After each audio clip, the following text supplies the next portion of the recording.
Okay, so I believe this is approximately where we had left off, and are we talking about, yes, we're talking about isomers. So even if you did not see this, okay, if this will cooperate, everything's running slow this morning. The computers don't want to do anything, the overhead doesn't want to do anything, this remote doesn't want to do anything. I don't get this. What is the problem? Well, this computer screen just went blank. That's probably part of it. Technology.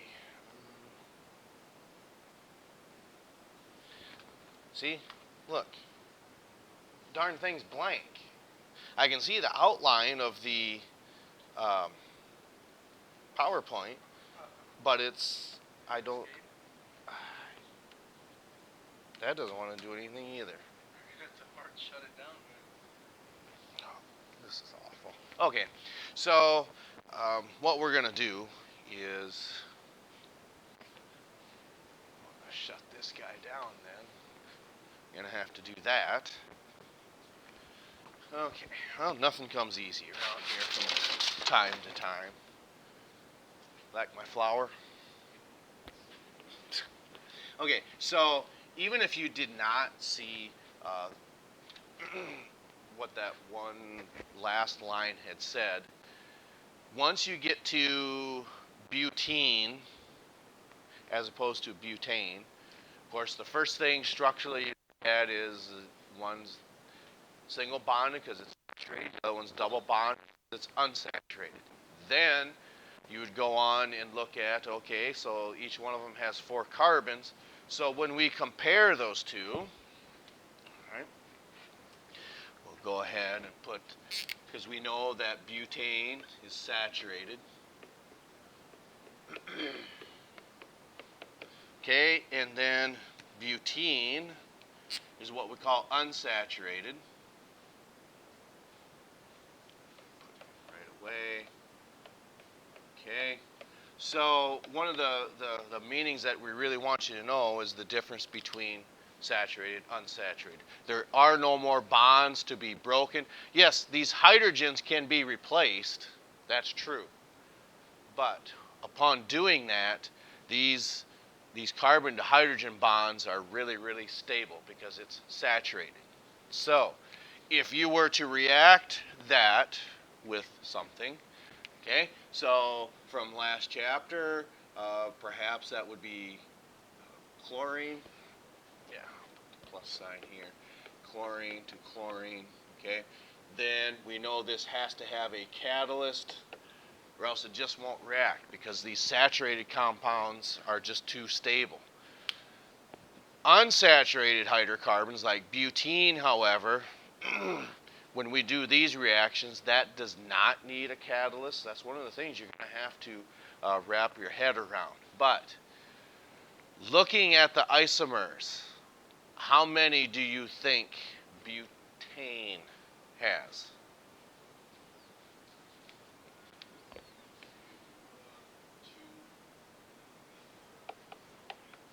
Okay, so there's one isomer. Do you think there's any others for that?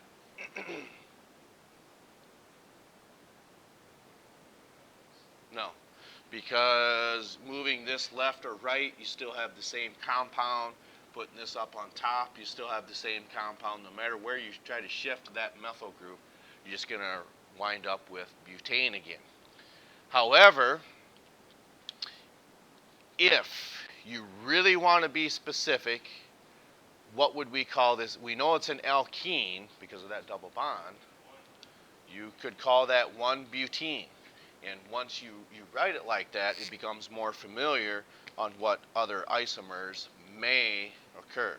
Okay, so what I mean by that is if we write 1-butene, well, that must mean there's going to be more isomers that are prevalent in unsaturated compounds as opposed to saturated. Because what can we move in this compound besides a methyl group? Yeah, we can move that double bond. So if we're saying we can call this just regular butene, okay, it's just understood that if you don't write this one, that double bond is right after the first carbon. So you call this butene or 1-butene. They both mean the same thing. So one aspect you could do is then, like you correctly said, is let's go ahead and move that double bond. So yeah, we can do that.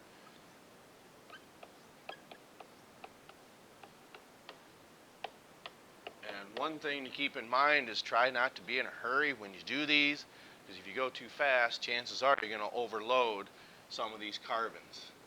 Since there's a double bond, they have one less hydrogen. So if these two are isomers of one another, there's still one more isomer that is possible. We can. Okay? So if we do that, we're going to, if we do that, now it'll make more sense if we write it like this in a different color. That was part of the parent chain. What happens if you put it down here? You're saying, well, I got a methyl group down there. That's still part of the parent chain. These two are still the same compounds. This one's just bent where this one's straight. So that does not work. Okay? Well, then you might say, well, let's move the double bond over here. Well, then you still have 2-butene then. You don't have that second isomer that you're looking for. So, with that, like you correctly said, what are we going to do with this methyl group now? Yeah, we're going to move it to the second one, put it down here. So now you have 2-methyl, okay, and then -2. Why do we not write anything after that 2?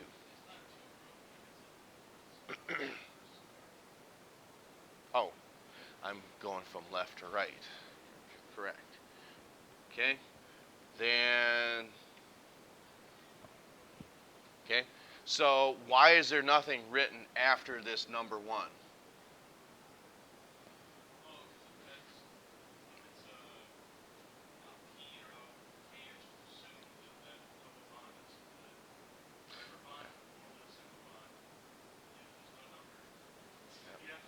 Right, right. And since we have a derivative hanging off of here, you really should put that number 1 in there, like you correctly said, propene. Okay. Yes, I think that's just good practice to do so. Because I think it's easier to, let's see here. If you learn it this way, it's easier to say, okay, we don't need that one. But it would be more difficult if we just had said, well, we're just going to leave it like this. Then it's a lot more difficult to try to remember, okay, I got to remember to put that 1 in there. It's a lot easier taking material out than trying to put material in to learn and understand this type of material. Okay. You got it? Are we what my shirt says? On the bus. Okay. It's a good place to be. All right. So, what we want to do then, I'm just going to do one type of reaction, and that will be it for today, because we're going to get bombarded with that next week. Okay. So, quite a term, isn't it? Okay, so just keep in mind that when you have them double bonds, there's a lot more isomers that are possible, especially the bigger number that you would possibly write down. So go ahead and let's just keep it simple. We'll go pentene instead. And you want 1 or 2? Okay, so there again, just as a review, okay,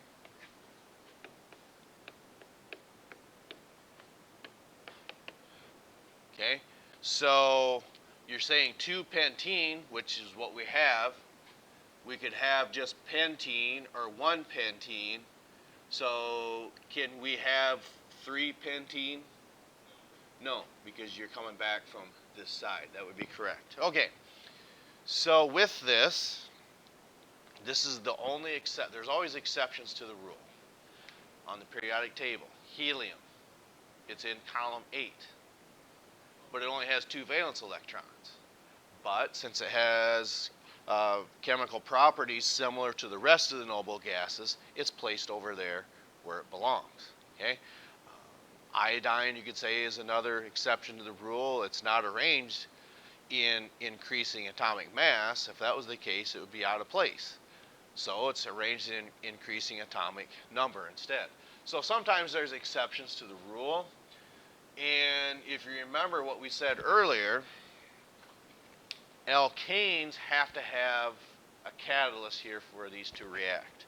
But in this case, that's true, but this is the only exception to where you have to have a catalyst with this. We'll just say UV light. Because this reaction only, if you do not have this catalyst here, this just will not react. Okay? But should this be anything other than hydrogen, you're going to have a reaction and you don't need a catalyst. Okay, so that being said, those 2 hydrogens are going to do what to that double bond because of that catalyst? And then resaturate it, go from 2-pentene to pentane. Right. Yep.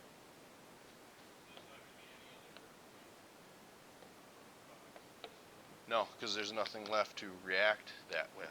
So then 1 hydrogen goes here, 1 hydrogen goes up there. So when you said it's going to make pentane, that's exactly what it does.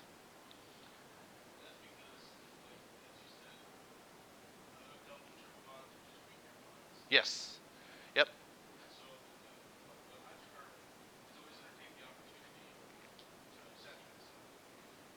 If it can, yes. Yep.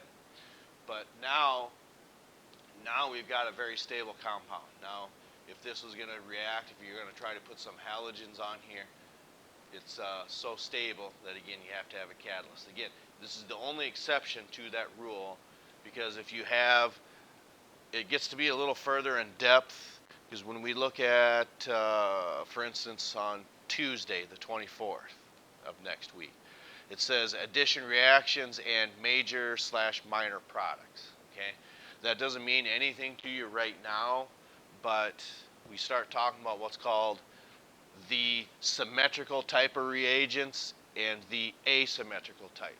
Okay, but we'll discuss that further on next week when it gets here, because it's always it's difficult to remember how to say that, because you have an asymmetrical reagent and asymmetrical. Because if you're not careful how you say it, because you have this, and then you could say, I have N, I have an asymmetrical and asymmetrical. Oh, yeah, there we go. So you would say you have asymmetrical. Okay, that's why you'll often hear me refer to that as the asymmetrical type or the symmetrical type, because when you look at these, you're going to say these sound like the same thing. Yeah. So, yes. So, like I said, it gets kind of tricky if you're listening to that verbally, but when you see it written out, it makes a little more sense. So that's why we always try to be conscious and say, again, the asymmetrical and the symmetrical. Otherwise, these just sound too similar. All right, we'll catch up to you next time.